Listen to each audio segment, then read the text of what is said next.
Halo Sobat Farming, selamat datang di channel YouTube kami Yuki Water Treatment dalam sesi podcast Yuki Talks bersama kami tim Animal Farming.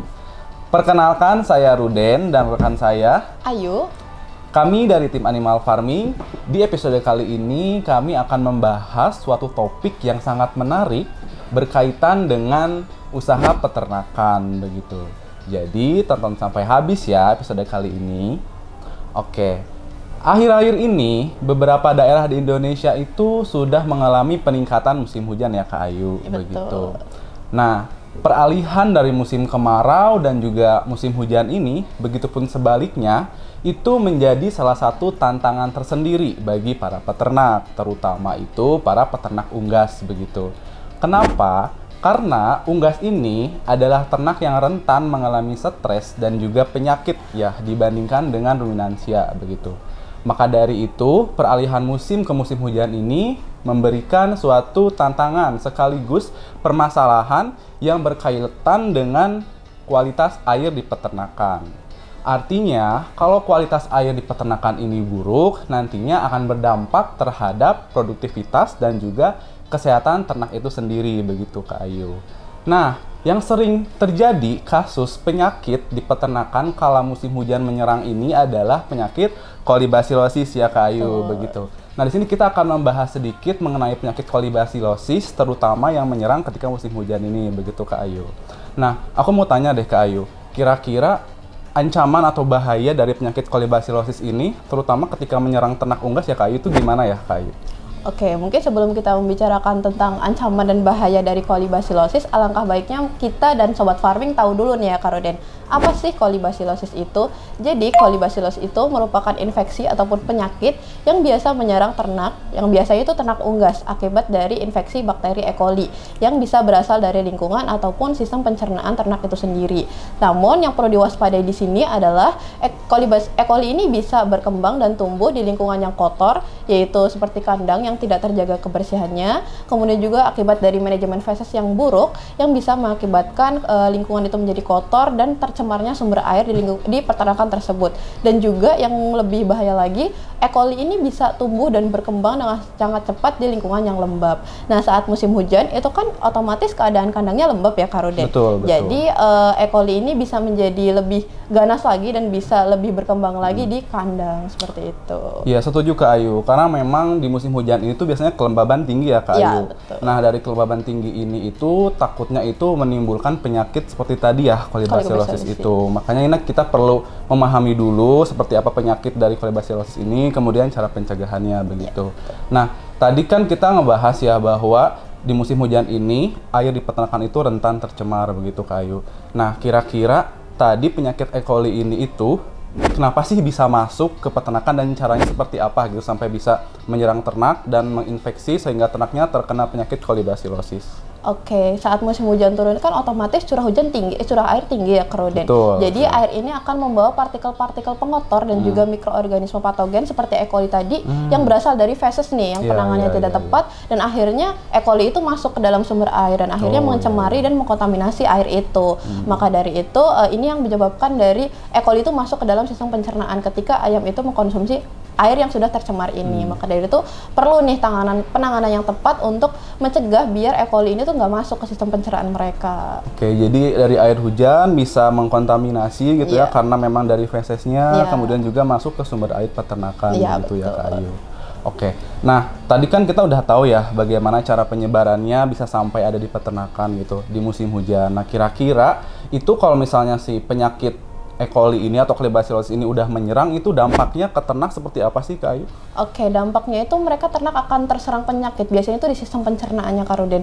Tapi tidak jarang juga kolibasilosis ini menyerang sebagai infeksi sekunder setelah ternak itu terinfeksi oleh penyakit lain yang bisa memperparah saluran pencernaan mereka, bahkan bisa menjadi penyakit di saluran pernapasan mereka. Dan biasanya ternak yang sudah terinfeksi kolibasilosis dia menimbulkan beberapa gejala yang beragam seperti diare, kemudian juga fesesnya yang berwarna hijau kekuningan atau bahkan bercampur dengan darah, kemudian juga ternaknya kehilangan nafsu makan dan dia terlihat lesu, dan bahkan ternak ini bisa mengeluarkan suara abnormal ketika mereka bernafas. Dan bahkan nih Kak Ruden, yang perlu ditakutkan lagi, tingkat mortalitas dari kolibasilosis ini cukup tinggi Kak Ruden, yaitu ada di angka 5 hingga 20% tanpa penanganan yang tepat. Tinggi banget ya Kak Ayu itu tingkat Iya, mortalitasnya begitu. Nah, sobat farming, jangan sampai ternak sobat farming ini terkena penyakit kolibasilosis dan mortalitasnya tinggi ya Kak Ayu, terutama di musim hujan ini. Iya, betul. Makanya kita perlu tahu nih langkah-langkah pencegahan seperti apa sih yang baik untuk kita lakukan agar ternak kita ini tidak, istilahnya itu tidak tinggi tingkat mortalitasnya karena penyakit kolibasilosis ini gitu. Nah, aku mau nanya deh Kak Ayu, kira-kira pencegahan yang efektif itu seperti apa sih Kak Ayu agar si kolibasilosis ini itu ya tidak sampai menyerang dan menurunkan produksi di peternakan begitu? Oke, sebenarnya ada beberapa tindakan sih Karun yang biasa dilakukan oleh sobat farming untuk mengurangi ataupun mencegah dari kolibasilosis ini. Yang pertama tentu mereka harus melakukan manajemen pengelolaan sumber air yang bagus, karena ya kita tahu ya, air itu sebagai sumber kebutuhan utama ternak. Jadi kita harus melakukan pengelolaan dengan baik, bisa dengan melakukan pengujian laboratorium secara rutin untuk memastikan bahwa air yang dikonsumsi oleh ternak itu sudah bersih dan bebas dari cemaran patogen, dan juga rutin melakukan disinfeksi air nih Kak Ruden menggunakan sistem yang sudah teruji efektif dan aman, yaitu bisa menggunakan Luminor UVC system, karena dengan panjang gelombang 254 nanometer dan dosis UVC sebesar 30 mJ per cm kuadrat, Luminor UVC system ini sudah efektif mampu menonaktifkan mikroorganisme patogen termasuk E. coli itu tadi sebesar 99,9% tanpa meninggalkan residu berbahaya. Sehingga Luminor ini cocok nih Kak Ruden untuk disinfeksi air. Kemudian selain itu juga kita tidak bisa mengesampingkan manajemen pengelolaan kandang juga nih Kak Ruden, karena kandang yang bersih tentu itu akan meminimalisir adanya pertumbuhan E. coli. Maka dari itu kita harus selalu mengontrol gimana tingkat sirkulasi udaranya agar tidak lembab, dan juga rutin mengontrol keadaan amoniak dan juga liter kandangnya. Dan juga kita juga tidak mengesampingkan kebersihan kandang itu, yaitu dengan rutin melakukan pembersihan dan juga rutin melakukan disinfeksi kandang menggunakan disinfektan yang tentunya efektif dan aman. Salah satu disinfektan yang bisa digunakan itu adalah Viral Oxy, karena Viral Oxy ini merupakan disinfektan asal Jerman yang sudah didesain memiliki kemampuan self sanitizing, yaitu kemampuan untuk mendisinfeksi permukaan yang sama secara terus-menerus hingga 30 hari setelah pengaplikasian pertama, sehingga Viral Oxy ini cocok sebagai disinfektan yang efektif dan aman untuk kandang. Seperti itu Kak Rode. Oke Kak Ayu, wah ternyata banyak juga ya cara pencegahan kita agar peternakan ini tidak terserang penyakit kolibasilosis ini begitu. Betul. Tadi sobat farming kita bisa melakukan pencegahan pertama itu dengan memperhatikan kualitas airnya ya. Dengan cara apa? Dengan menjaga kebersihan kualitas airnya.